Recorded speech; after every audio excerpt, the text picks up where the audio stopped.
Dalam setiap keyakinan, manusia selalu mencari makna hidup. Melalui doa, perenungan, dan kasih, kita mencoba memahami mengapa penderitaan ada. Bukan untuk melemahkan, tetapi untuk menumbuhkan iman dan pengharapan. Dalam setiap perbedaan keyakinan, kita diajak untuk belajar menghargai dan memahami.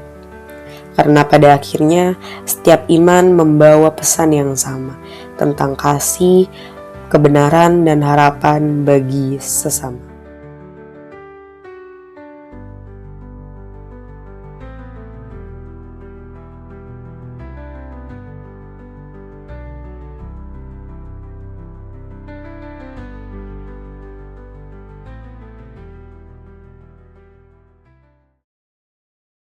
Selamat sore, Bapak Pendeta. Terima kasih sudah meluangkan waktu untuk berbincang dengan kami. Wawancara ini kami lakukan untuk tugas mata kuliah Dialog Agama dan Teodis dalam rangka memahami pandangan setiap agama terhadap konsep penderitaan, keadilan Tuhan, dan kehidupan beriman. Sebelumnya, boleh perkenalkan dulu dengan siapa?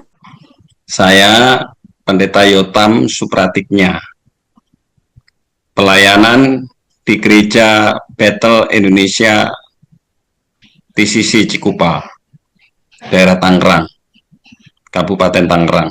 Izinkan kami mulai beberapa pertanyaan ya Pak. Untuk pertanyaan pertama, menurut Bapak, mengapa Tuhan menciptakan dunia berserta dengan isinya dalam pandangan agama Kristen?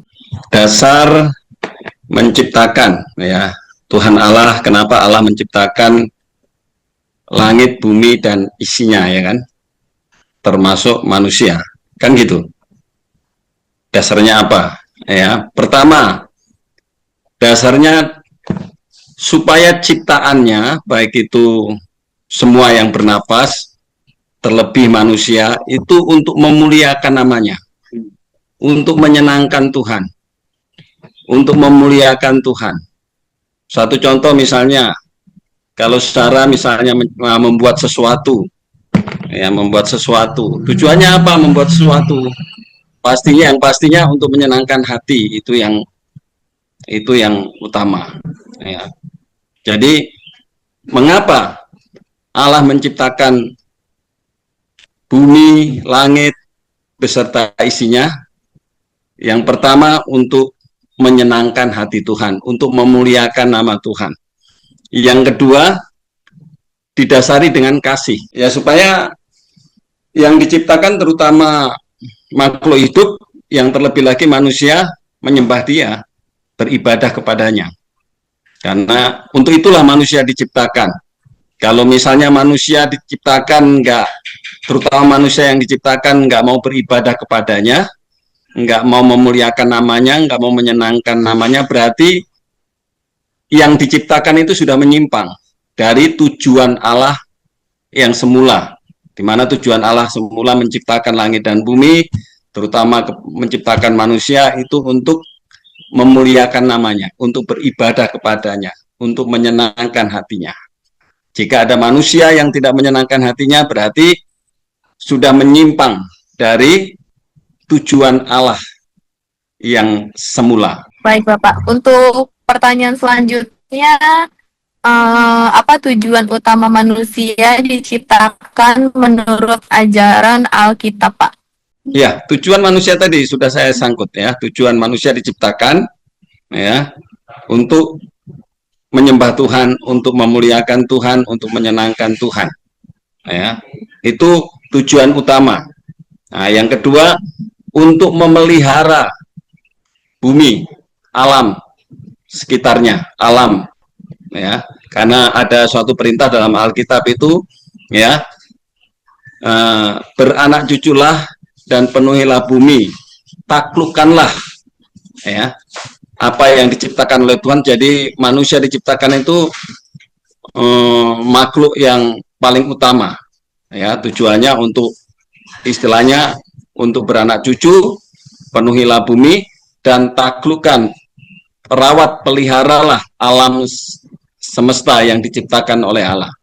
Kalau ada manusia misalnya yang nggak memelihara alam lingkungan hidupnya, berarti sudah manusia ini sudah kehilangan arah tujuan, ya, dimana tujuan alam menciptakan itu diberikan tanggung jawab untuk memelihara alam semesta dan untuk melangsungkan kehidupan. Makanya dikatakan di dalam Alkitab, di dalam Kejadian itu, beranak cuculah dan penuhilah bumi dan taklukkanlah itu. Jadi berkuasalah atas semuanya itu. Bukan berkuasa dalam arti menguasai terus melakukan semaunya sendiri, tidak.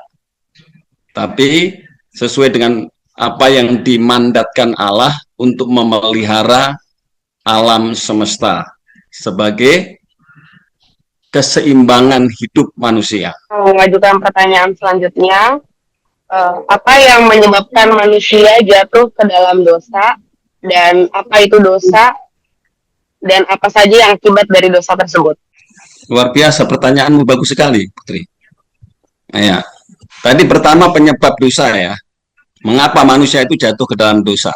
Ya, Ya. benar. Nah, di dalam Alkitab, dalam Kejadian pasal yang kedua, di mana itu kejatuhan manusia, ya, di mana manusia digoda oleh iblis, ya, yang pada saat itu Alkitab mengatakan iblis yang menyerupai ular untuk menggodai Hawa, ya, Hawa.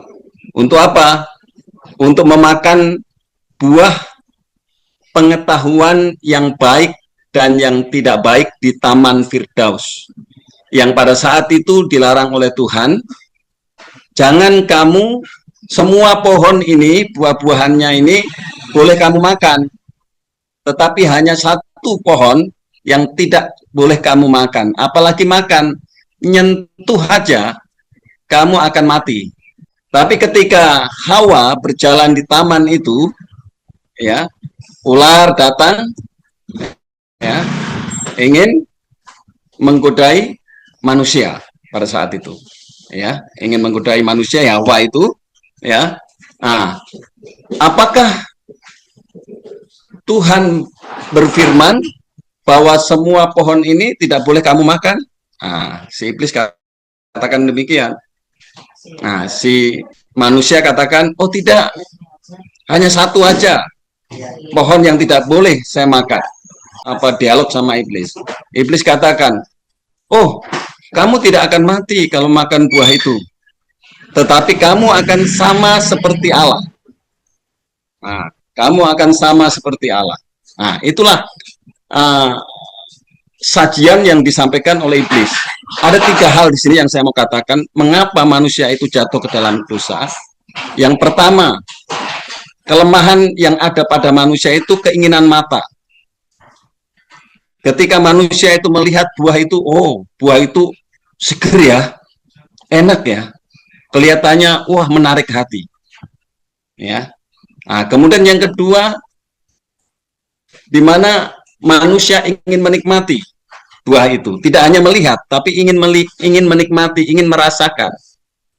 Jadi keinginan daging, ya. Kemudian yang ketiga, di mana buah itu mengandung makna yang luar biasa yang dikatakan oleh iblis bahwa kalau kamu makan buah itu, kamu akan sama seperti Allah. Wih, namanya manusia, ya, kesombongannya timbul di situ. Ingin keangkuhan hidup, ingin sama seperti Allah. Jadi kalau saya makan di situ, saya melihat, wah, buah itu enak ya. Kalau saya makan seger sekali. Apalagi ketika saya makan, kata iblis itu, ya, saya akan sama seperti Allah. Mengapa manusia jatuh ke dalam dosa? Itu tadi 3 hal, ya. Dan hal yang esensi yang menyebabkan manusia jatuh ke dalam dosa itu meragukan firman Allah. Ya, meragukan firman Allah.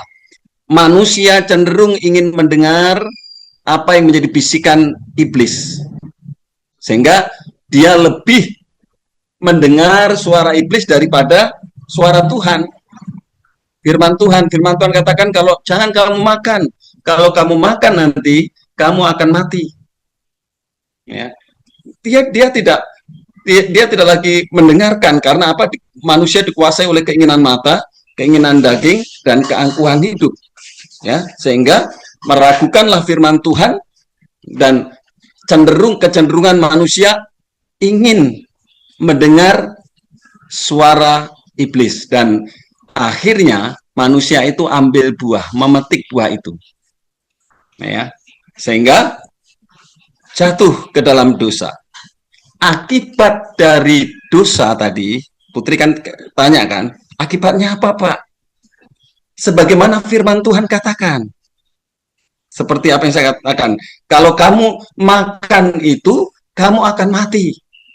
Mati ini dalam arti bukan mati secara jasmani langsung mati, makan itu langsung mati, enggak. Tapi mati artinya kan manusia diciptakan oleh Allah itu lewat rohnya, napas hidupnya, ya. Akhirnya menjadi manusia menjadi hidup. Nah, manusia diciptakan hampir sama seperti Allah. Itu menurut Alkitab ya.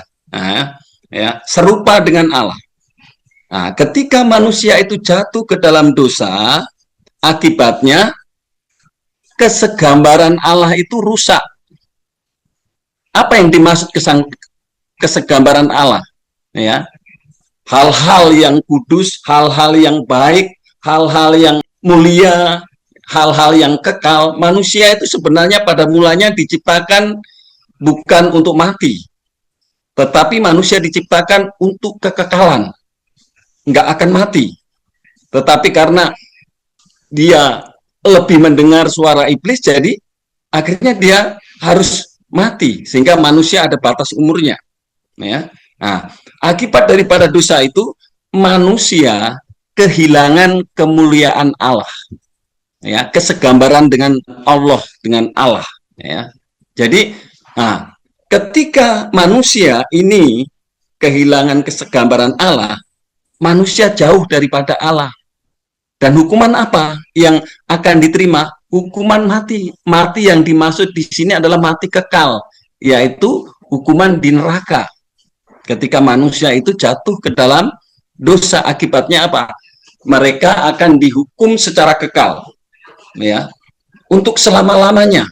Kalau manusia itu dosa, jatuh ke dalam dosa, manusia itu akan dihukum untuk selama-lamanya. Di mana? Di neraka. Itu sudah konsekuensi daripada apa yang firman Tuhan katakan. Dan apa yang dikatakan firman Tuhan itu iya dan amin. Ya. Itu kalau keyakinan menurut Alkitab. Putri, ada lagi yang kelewatan tadi pertanyaan? Sudah, tapi aku mau melanjutkan pertanyaan selanjutnya, Bapak. Oke. Karena tadi sudah membahas dosa, ini masih berkaitan sama dosa lagi ya, Pak. Nah, Ya. bagaimana manusia ketika dia punya dosa, apakah bisa menebus dosa itu, dan bagaimana caranya?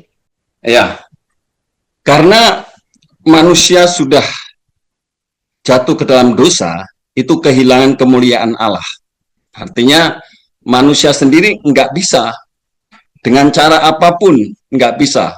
Dari Kejadian sampai dengan Maleaki, para nabi, dari Nabi Adam sampai kepada Nabi Maleaki, kalau di tempat kami, ya, beberapa nabi, ya, Nabi Adam dan Nabi Maleaki, banyak orang yang berusaha untuk memperoleh keselamatan, untuk menebus dosanya tadi, berbagai cara, ya. Nah, padahal Allah maunya manusia itu kudus, seperti yang pertama kali Dia ciptakan, segambar dengan Allah, serupa dengan Allah. Maunya Tuhan begitu. Nah, dengan cara apapun manusia nggak bisa lakukan apapun, baik dengan perbuatan baik, dengan melakukan amal dan apapun, dengan uang, dengan apa, mengamalkan apa, enggak bisa. Itu menurut iman menurut Alkitab. Nah, caranya bagaimana supaya manusia itu enggak semua dihukum dihukum mati oleh Tuhan. Apakah Tuhan itu sekejam itu? Allah itu sekejam itu? Tidak. Ya, di dalam perjanjian baru dikatakan, ya, karena begitu besar kasih Allah akan dunia ini, sehingga dia menyerahkan anaknya yang tunggal, supaya setiap orang yang percaya tidak binasa, tidak dihukum, melainkan memperoleh hidup yang kekal. Jadi Allah punya inisiatif untuk menyelamatkan manusia. Karena begitu besar kasih Allah akan dunia ini, sehingga dia menyelamatkan, dia ingin menyelamatkan semua manusia. Tapi dikatakan di situ, hanya yang percaya kepadanya, tidak binasa, melainkan memperoleh hidup yang kekal. Ya, jadi menurut iman Kristen, apakah manusia itu bisa menebus dosanya? Tidak bisa. Ya, harus ada penolong, harus ada penyelamat. Penyelamat tidak lain tidak bukan, tidak seorang nabi, ya, tidak seorang manusia, tetapi Allah melalui firman-Nya menjadi sama dengan manusia. Ya, bukan Allah menjadi manusia ya, tapi Allah melalui firman-Nya. Allah melalui firman-Nya itu, ya, menjadi daging, menjadi manusia. Untuk apa? Untuk menggantikan dosa daripada manusia ini. Ya. Nah, zaman, kalau Putri dan kalian tahu, kalau menurut Alkitab, ya, zaman dulu orang berlomba-lomba mau menebus dosa itu lewat persembahan binatang dibakar, dibawa ke tempat, ke istilahnya ke bait Allah lah, ke rumah Tuhan, ya, dibawa ke tempat, dibakar, kemudian didoakan di situ. Mereka yakini bahwa itu sudah bisa menghapus dosa. Disinilah Allah melalui firman-Nya yang menjadi daging, yang menjadi manusia, itu seperti domba yang disembelih, yang dikorbankan untuk menggantikan manusia ini. Yang seharusnya manusia itu dikorbankan mati, tetapi karena begitu besar kasih Allah, sehingga manusia, Allah itu menjadi sama dengan melalui firman-Nya menjadi sama dengan manusia untuk menebus dosa manusia, untuk menggantikan, untuk disembelih, untuk menggantikan manusia yang berdosa tadi, supaya dia diselamatkan. Apapun, lewat apapun bisa, karena pada waktu zaman pemerintahan Romawi itu hukuman yang berlaku, hukuman mati yang berlaku di sana. Ya, zaman itu ada dua. Hukuman pertama, hukuman salib. Orang yang mau dihukum itu disalib. Itu bukan hanya Nabi Isa saja yang disalib, atau mungkin Yesus saja yang disalib, tetapi ada yang lain. Nah, terus yang kedua, diminumin racun. Ya, diminumin racun. Nah, tapi zaman Yesus yang dia harus menebus dosa, dia harus disalibkan, karena itu yang berlaku di sana. Ya. Nah, ketika Yesus disalib, itulah menggantikan, menebus dosa manusia yang percaya kepadanya. Jadi manusia nggak bisa menebus dosanya sendiri, harus melalui penyelamat. Penyelamat yaitu Allah sendiri berfirman, firman-Nya itu menjadi daging, menjadi manusia, untuk menggantikan manusia. Izin bertanya, apa yang dimaksud dengan iman menurut pandangan agama Kristen? Kamu bisa buka Alkitab. Dalam percakapan ini, pendeta mengajak kami untuk membaca firman Tuhan bersama. Iman adalah dasar dari segala sesuatu yang kita harapkan dan bukti dari segala sesuatu yang tidak kita lihat. Definisi iman itu adalah dasar dari segala sesuatu yang kita harapkan. Yang kita harapkan itu apa? Misalnya Dimas, sesuai dengan mungkin iman Dimas lah. Misalnya saya menganut agama Muslim, saya kepingin istilahnya ya tujuan utama masuk surga lah istilahnya. Atau mau berhasil dalam studinya, atau mau berhasil dalam pekerjaannya, dalam usahanya. Kalau sesuatu yang diharapkan kan belum terjadi. ya kan, sesuatu yang diharapkan, sesuatu yang tidak, yang diharapkan baru dirindukan, baru dimimpikan, baru diharapkan. Kemudian ada buktinya, segala sesuatu yang kita lihat, yang tidak kita lihat, sesuatu yang kita harapkan, tetapi kan itu tidak kita lihat, tapi kita yakin, kita pasti akan, kita yakinilah bahwa itu akan terjadi. Itu iman. Iman itu suatu kepastian, keyakinan yang menurut kita itu yakinlah bahwa itu akan terjadi, gitu loh. Tapi harapan dulu karena belum terjadi. Saya mau nanya satu lagi, Pak. Oke, silakan. Apa itu surga menurut ajaran Kristen dan bagaimana caranya manusia biar bisa masuk surga? Oke, ya. Pertanyaan yang sangat bagus. Oke. Apa itu surga? Surga dalam kitab Wahyu dikatakan bahwa suatu tempat di mana di sana tidak ada lagi kematian, tidak ada lagi rasa sakit, tidak ada lagi penderitaan, kesusahan, tidak ada lagi.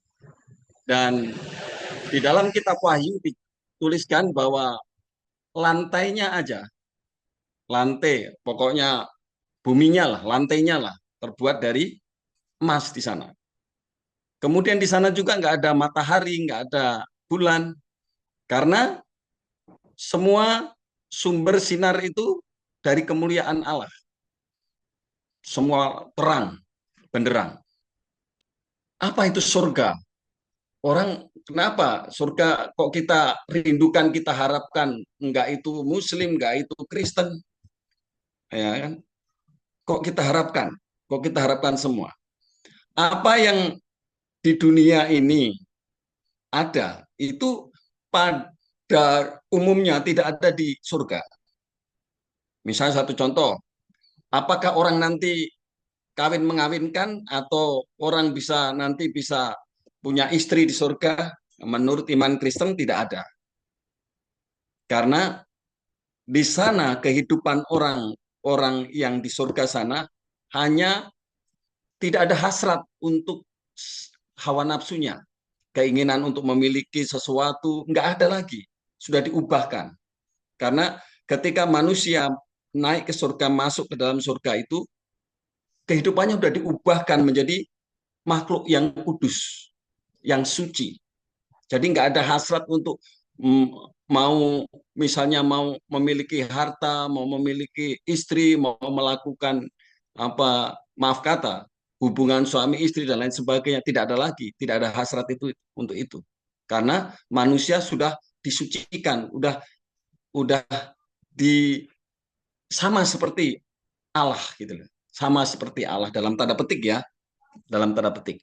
Nah, apa bagaimana supaya orang itu bisa masuk surga? Ya. Nah, tadi saya sampaikan dalam kitab Yohanes dikatakan bahwa karena begitu besar kasih Allah akan dunia ini sehingga dia mengaruniakan anaknya yang tunggal supaya setiap orang yang percaya kepadanya, kepada Yesus yang kami imani, itu tidak binasa, tidak akan dihukum, tidak akan dimasukkan dalam neraka. Tetapi dia akan memperoleh hidup yang kekal. Di mana? Di surga. Nah, orang yang mau masuk ke surga hanya ada satu jalan. Satu jalan. Melalui Yesus. Ya, karena Yesus berkata begini, tidak ada seorang pun yang akan dapat datang ke surga kalau tidak melalui aku. Itu Yesus berkata demikian. Jadi orang yang menurut iman Kristen, menurut Alkitab, dikatakan orang yang mau ke surga harus melalui Yesus karena dia adalah pintu, dia adalah jalan untuk memperoleh kehidupan di surga nanti. Baik, terima kasih Pak. Udah cukup jelas untuk pertanyaannya. Selamat sore, Pak. Perkenalkan, nama saya Nada Oktadulan. Saya izin bertanya, apa Ya, pesan nada. atau saran Bapak bagi kami sebagai anak muda dalam menghadapi kehidupan zaman sekarang yang semakin mengkhawatirkan, terutama dalam hal pergaulan dan kehidupan beragama. Oke, ya. Intinya begini, yang menjadi pesan saya di Indonesia ini berbagai suku, berbagai agama. Harus ditanamkan sikap toleransi, saling menghargai, saling menghormati. Kalau sikap toleransi itu bukan berarti nanti Nanda ke gereja ikut ibadah saya. Enggak, menghormati biarkanlah kita hormati. Demikian juga sebaliknya. Tetap itu jaga toleransi. Hargai, hormati. Agama mau masuk, mau memperoleh keselamatan atau apa itu enggak boleh dipaksakan. Karena itu kerelaan hati, panggilan, menyampaikan, ya misalnya kita mungkin berteman atau apa menyampaikan suatu enggak apa-apa seperti saya ini, ya toh. Tapi keputusan di kalian dan saya nggak bisa memaksakan. Demikian juga sebaliknya, kalian sebagai Muslim, saya sebagai Kristen, ya harus ditanamkan ya sikap toleransi ini karena apa? Kita saling nggak menghormati, nggak adanya kurang adanya toleransi, bangsa kita akan hancur karena bangsa kita ini perlu kesatuan, Bhinneka Tunggal Ika, dijaga itu yang harus dipertahankan, saling menghargai, saling menghormati dalam segala hal. Dan yang kedua, kalian sebagai generasi muda, apalagi dengan adanya masing-masing agama pasti melarang lah ya, yang namanya free sex, hubungan seks bebas dan lain sebagainya, itu harus diantisipasi sedini mungkin. Kalian harus takut sama Tuhan, sesuai dengan iman kalian. Jangan istilahnya ya menjaga hubungan, rusak kehidupan kalian dengan hal-hal yang dibenci Tuhan, yaitu ya melakukan hubungan seks di luar nikah. Itu Islam juga saya yakin dilarang. Demikian juga yang baru saja yang sekian 200 sekian ton narkoba yang dimusnahkan tadi, kalau dibiarkan itu akan merusak generasi bangsa. Jauhilah itu. Jangan sampai istilahnya mau coba-coba sedikit pun sekalipun itu gratis. Pasti agama kalian juga melarang itu. Ya, kalau ada di antara kalian, kalian memberikan nasihat. Jangan kalian terjerumus itu. Mumpung langkah kalian masih panjang. Integritas sebagai orang yang beragama harus tetap dijaga. Supaya kalian tetap menjadi generasi bangsa yang militan, yang tangguh, yang bisa dipertanggungjawabkan di akhirat nanti. Selamat malam Bang Ustadz, terima kasih atas waktu dan kesediaannya. Wawancara ini kami lakukan untuk memahami pandangan Islam tentang penciptaan, dosa, iman, dan kehidupan setelah kematian. Dalam konteks tugas mata kuliah kami, yaitu dialog agama dan teodis. Izinkan kami mulai beberapa pertanyaan ya. Menurut Ustadz, mengapa Allah menciptakan dunia berserta dengan isinya dalam pandangan Islam?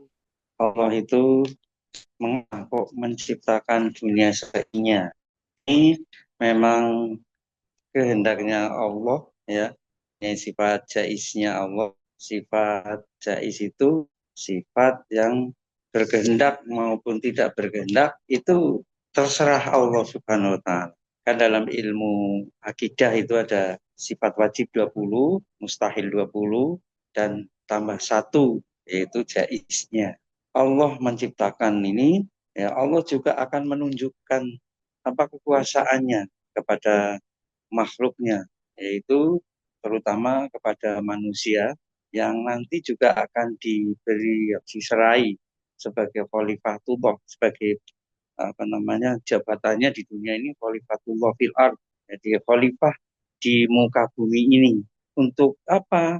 Untuk mengelola alam semesta ini. Dan sekaligus kehidupan di dunia adalah merupakan cobaan atau ujian bagi makhluknya, yaitu terutama manusia itu sendiri. karena semuanya nanti akan diuji oleh Allah dalam mengarungi kehidupan di dunia ini. Dalam surat Al-Mulk, alladzi khalaqal mauta wal hayata liyabluwakum ayyukum ahsanu amala. Ya, yang menciptakan, zat yang menciptakan, alladzi yang menjadikan hidup dan mati itu Allah Subhanahu wa taala untuk menguji makhluknya, siapa yang terbaik di antara makhluk-makhluknya. Di samping itu juga manusia juga diberi tugas yaitu sebagai khalifah. Khalifah adalah pemimpin di dunia ini. Bisa nggak memimpin kehidupan di dunia ini? Walaupun pada dasarnya di dalam surat Al-Baqarah 40 itu, di situ kan bahwa Allah ingin menjadikan khalifah atau khalifatullah fil ard, yaitu manusia sebagai wakil Allah di dunia ini, yaitu untuk mengelola alam semesta. Malaikat protesnya apa? Mengadakan pertumpahan darah. Tapi Allah lebih tahu dengan apa yang akan terjadi. Jadi ini Allah Subhanahu wa taala memang berkehendak untuk seperti itu sehingga menciptakan dunia ini dan seisinya. Di samping tadi ada sebuah hadis sudah menciptakan terdahulu Nur Muhammad, cikal bakalnya Nabi Muhammad itu Nur Muhammad Shallallahu Alaihi Wasallam, seperti Adam, seperti diciptakan oleh Allah itu sudah ada Nur Muhammad. Jadi itu memang rencananya Allah sejak dahulu, sejak zaman azali, sebelum terjadinya sesuatu itu sudah disiapkan oleh Allah Subhanahu. Gimana disebutkan di sana, laulaka makholaktal aflaka. Jikalau tidak karenamu, hai Muhammad, niscaya aku tidak akan ciptakan dunia ini. Memang rencana Allah itu sudah seperti itu. Qadar dan qadarnya Allah seperti itu, sehingga diciptakanlah dunia ini, menunjukkan kekuasaannya kepada semua makhluknya di dunia ini. Baik, Pak Ustadz, terima kasih. Ada pertanyaan kedua, akan dilanjutkan. Silakan bertanya. Baik, untuk pertanyaan kedua, perkenalkan nama saya Dinda Filiana. Saya mau bertanya, pertanyaannya, apa yang menyebabkan manusia dalam dosa? Apa dan apa dari terjerumus dalam dosa itu maksudnya. Mengapa manusia itu terjerumus dalam dosa ya? Manusia memang itu dibekali ada nafsu. Jadi manusia itu sejak lahir memang sudah secara fitrah membawa nafsu. Nafsu itu kalau tidak dikendalikan itu cenderung kepada kejahatan. Inan nafsa, jadi sesungguhnya nafsu itu adalah menjerumuskan manusia ini. Mengendalikannya nafsu itu harus dengan iman. Iman itu percaya kepada Allah Subhanahu wa ta'ala. Sehingga apa? Jika kita mempunyai nafsu, mempunyai keinginan, kita bisa memikir-mikir terlebih dahulu. Kita bisa menyaring terlebih dahulu kira-kira baik itu merugikan diri atau siapa di sekitar kita. Manusia itu banyak yang mempunyai itu karena apa? Bisa mengendalikan nafsunya. Kalau bisa mengendalikan nafsunya yang kuat, itu manusia cenderung berbuat baik, bukan kejahatan. Nah, itu seperti itu. Baik, Bapak, terlepas dari penyebab manusia jatuh ke dalam dosa, menurut Bapak, dosa itu apa sih dan apa akibat dari agama? Oh iya, dosa itu mempunyai efek. Dosa itu ada efek sampingnya. Kalau manusia berdosa, itu biasanya itu untuk berbuat baik itu harus bisa mengendalikan agar tidak senantiasa berbuat kejahatan. Nah, kalau sudah berbuat kejahatan itu biasanya cenderung yaitu melaksanakan kejelekan-kejelekan. Contohnya ya, orang yang misalkan senang minum, itu orang-orang yang seperti itu akan cenderung kepada berbuat kejelekan. Karena apa? Karena ya itu sebetulnya dosa, sebetulnya tidak boleh dilakukan, akan tetapi dilakukan. Dan itu akan sulit untuk mengembalikan, akan sulit untuk menormalkan kita segera berbuat baik. Oleh karena itu, kita sebagai manusia itu harus jauhi, jangan sampai kita selalu berbuat yang tidak baik, yang menimbulkan dosa, yang tidak mengenakan diri kita. Dan resikonya adalah kan dosa itu ada siksanya di hadapan Allah Subhanahu wa Ta'ala. Ada hukumannya, ibaratnya seperti itu. Walaupun hukumannya tidak segera dijatuhkan pada saat ini, tapi nanti hukumannya tetap ada di hadapan Allah Subhanahu wa Ta'ala. Dan itu semuanya akan terkena semuanya, walaupun sebesar debu yang berterbangan ibaratnya. Dosa yang kita lakukan tetap diadili oleh Allah Subhanahu wa Ta'ala. Wa may ya'mal mithqala dzarratin khairan yarah wa may ya'mal mithqala dzarratin syarran yarah. Itu di dalam Al-Qur'an itu seperti itu. Barang siapa berbuat kebaikan walaupun sebesar biji dzarrah atau debu yang berterbangan, itu ada balasannya. Dan barang siapa buat kejahatan walaupun sebesar biji dzarrah atau debu yang berterbangan, tetap juga ada keadilannya, tetap diusut, diadili oleh Allah Subhanahu wa Ta'ala. Baik Bapak, terima kasih atas jawabannya. Di sini saya ingin menanya, menurut Bapak, bagaimana cara manusia menyelesaikan atau menghapus dosa? Dengan cara apa dan apakah benar-benar bisa dihapus? Terima kasih. Ya, terima kasih pertanyaannya. Untuk bisa menghapus dosa itu sebetulnya itu hanya melalui taubat atau penyesalan. Taubat kepada Allah Subhanahu wa Ta'ala. Yaitu apa?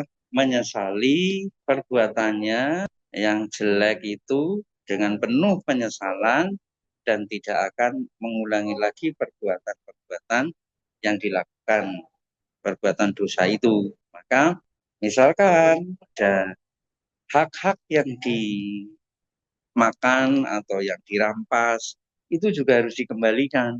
Ya. Karena innal hasanati yudhibnas sayyi'at. Dalam Al-Quran seperti itu.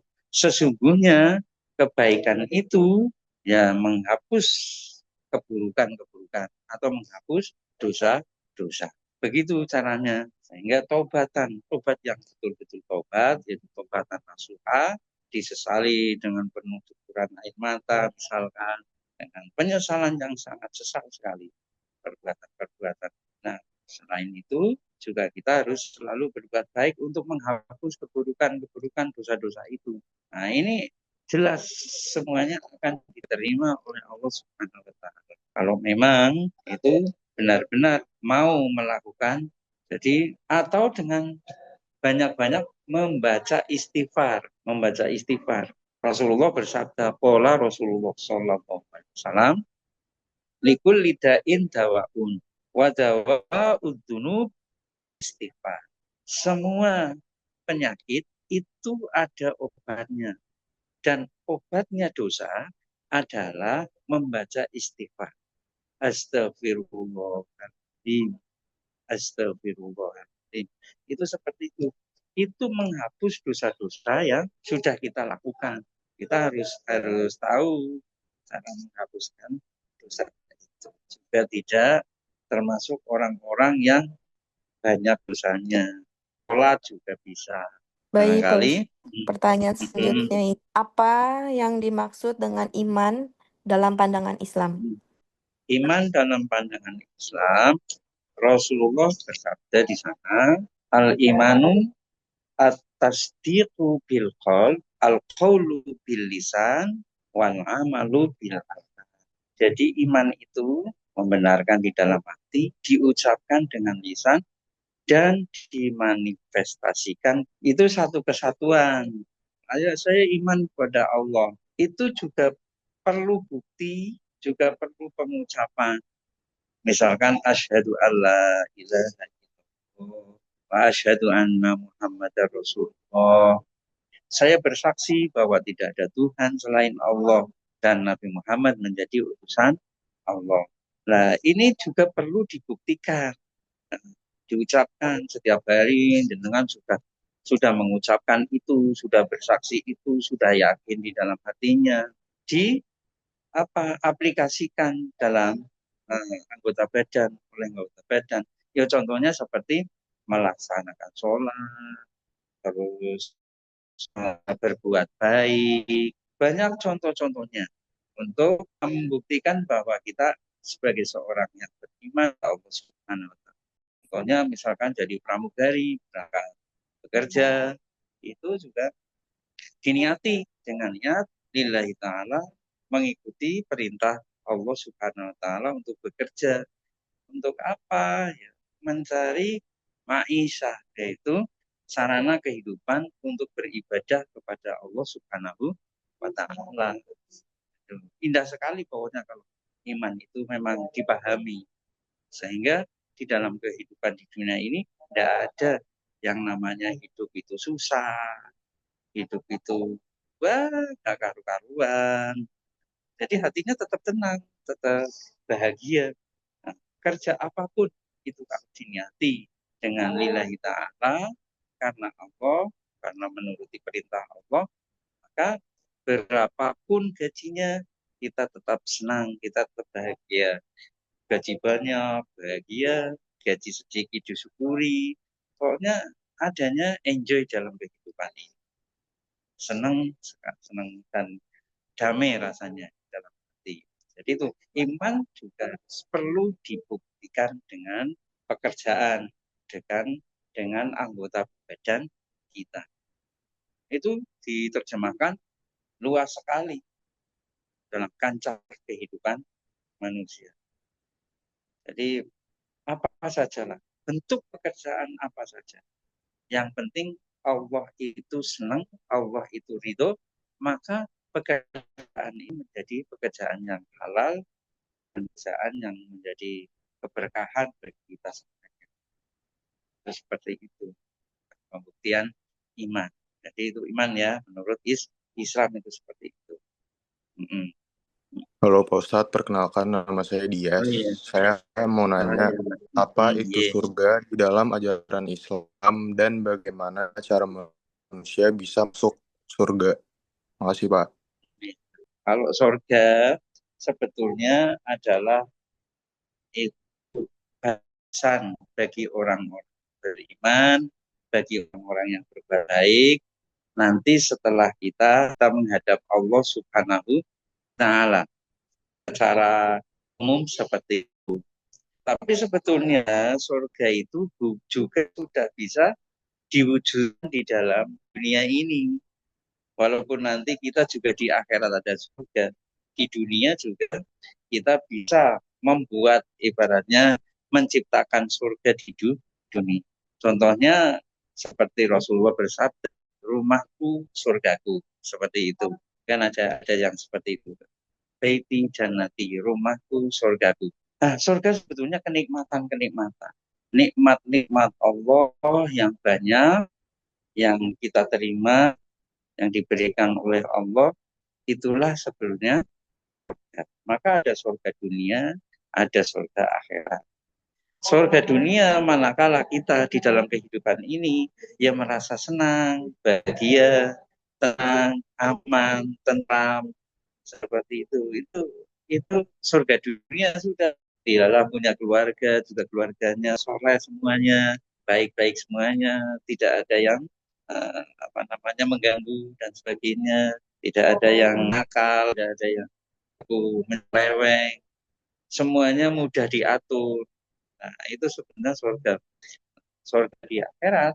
Ya nanti setelah kita dihisab semua amal perbuatan kita di dunia ini, yaitu di mizan, ditimbang, dan juga dihisab, dihitung-hitung, itu nanti kita akan menuju ke surga. Balasannya adalah surga. Sebaliknya orang-orang kafir yang ingkar pada Allah dan orang-orang yang senantiasa berbuat jahat adalah nanti ketemu siksa di neraka.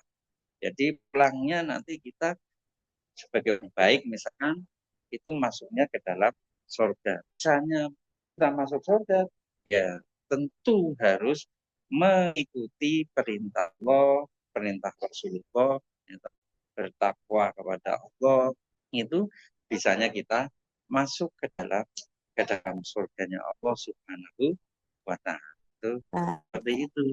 baik, Pak Ustadz, Ya, terima kasih. Ada pertanyaan terakhir lagi, Pak, akan disampaikan iya. oleh Kanado, silakan. Baik, Pak. Sebelumnya perkenalkan, nama saya Nada Oktaduan. Menurut Bapak, nasihat untuk kami sebagai anak muda yang hidup di zaman penuh tantangan ini, terutama dalam iman dan pergaulan, itu seperti apa? Ya, nasihat saya sebagai orang tua ya ibaratnya, berlakulah selalu baik, berbuatlah baik. Karena apa? Hakikatnya kebaikan adalah akan kembali ke dalam diri kita. Semua perbuatan baik akan kembali kepada kita.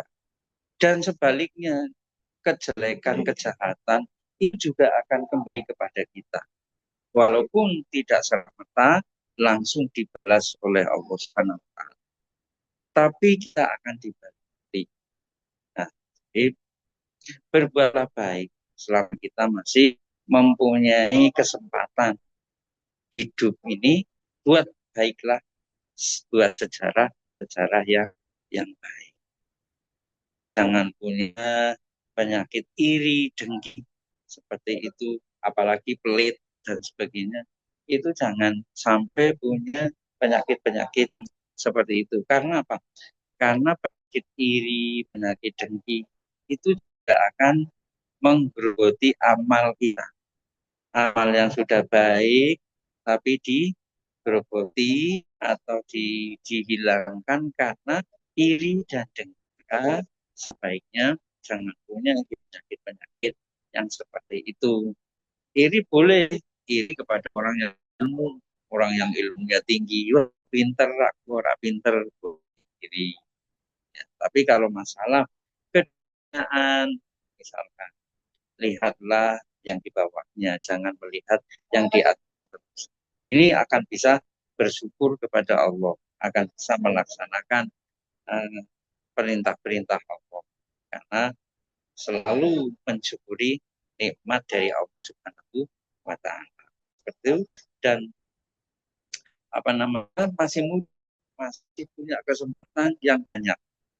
Ya, ciptakanlah ya, apa namanya, hasil-hasil karya yang bisa bermanfaat bagi manusia. Apapun yang kau lakukan, itu nanti akan menjadi jariah selama hidupnya, menjadi pahala yang tidak ada henti-hentinya. Falahum ajrun ghairu mamnun. Ya, bagi mereka pahala yang tidak intinya ketika mempunyai hasil karya yang digunakan selamanya oleh manusia. Apapun yang kecil, apapun yang kita ciptakan, itu akan menjadi amal jariah. Sehingga kita terasa ketika kita sudah menghadap Allah, masih mempunyai kiriman-kiriman pahala dari ciptaan-ciptaan dulu yang dimanfaatkan dengan misalnya ilmu dikasihkan kepada orang lain, juga bahkan amal jariah bisa manfaatkan orang lain, maka akan mendapatkan pahala yang terus menerus dan menjadikan Anda baik kenang oleh masyarakat, dicintai ya. Oh, itu seperti itu. Itulah. Baik, Pak. Terima Iya. kasih. Iya, terima kasih sama-sama. Sudah selesai. Kebetulan Apa untuk pertanyaan? wawancaranya sudah selesai, Pak. Terima kasih banyak atas waktu luangnya. Makasih juga untuk waktu dan nasihatnya. Semoga wawancara ini bisa membawa manfaat dan menjadi pelajaran berharga bagi saya dan kelompok saya. Sekian. Terima kasih. Wassalamualaikum warahmatullahi wabarakatuh. Waalaikumsalam warahmatullahi wabarakatuh. Mohon maaf apabila ada yang kurang menjawab. Semoga nanti disempurnakan. Assalamualaikum warahmatullahi wabarakatuh. Waalaikumsalam, Pak. Iya. Tuhan menciptakan manusia untuk memuliakan dan menyenangkan Tuhan, serta memelihara bumi dan segala isinya. Manusia dipanggil untuk hidup sesuai tujuan penciptanya. Surga digambarkan sebagai tempat sempurna, tanpa kematian dan penderitaan. Dan sebagai bangsa yang beragam suku dan agama, kita harus menjaga toleransi, saling menghargai dan saling menghormati, tanpa memaksa keyakinan satu sama lain. Terima kasih. Kesimpulan dari wawancara ini adalah bahwa pandangan Islam mengatakan Allah menciptakan dunia dengan kehendaknya yang bersifat jaiz, yaitu berkehendak sesuai kebijaksanaannya. Manusia diciptakan sebagai makhluk yang diuji melalui kehidupan, sekaligus sebagai khalifah yang bertugas mengatur dan mengelola alam semesta.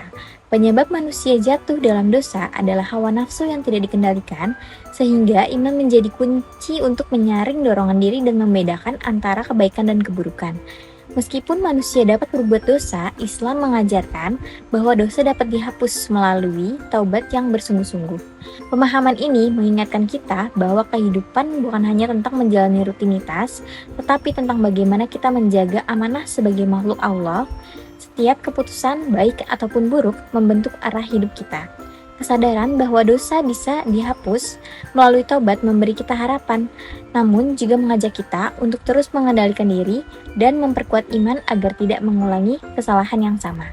Dengan demikian, perjalanan hidup menjadi proses berkelanjutan untuk mendekat kepada Allah, memperbaiki diri, dan membawa manfaat bagi sesama.